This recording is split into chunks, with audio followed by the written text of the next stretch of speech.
Hello বন্ধুরা, আমি দীপঙ্কর আবার এসে গেছি 30 ডে স্কেটিং চ্যালেঞ্জ নিয়ে। আজ হলো স্কেটিং চ্যালেঞ্জের 7 নম্বর দিন। আগের এপিসোডে দেখেছো আমি রোডের জাম্প প্র্যাকটিস করছিলাম, ওটাই রানিং জাম্প করার প্র্যাকটিস করবো, কি কতটা করতে পারি। চলো ভিডিওটা স্টার্ট করা যাক। প্রথমে আমি স্কেট পরে চলে এলাম, সে দেখছিলাম কোন জায়গাটা থেকে জাম্প করলে তোমরা ভালো দেখতে পাবে। এবার যেই রানিং জাম্প করতে গেলাম, বন্ধুরা এবারও হলো না।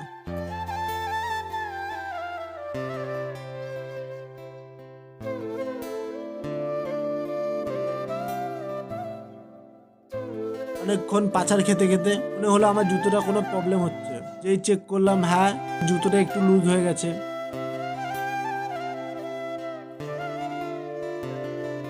এবার জুতোটা টাইট করে চলে গেলাম প্র্যাকটিস করতে।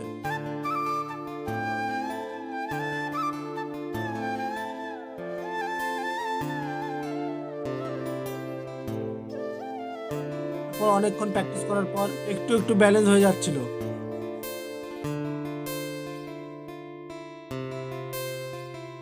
বন্ধুরা তোমরাই বলো আমার জাম্পটা কি পারফেক্ট হচ্ছে, কি এটা আরো ইমপ্রুভ করব। চলো নতুন কোনো ভিডিওতে দেখা হচ্ছে।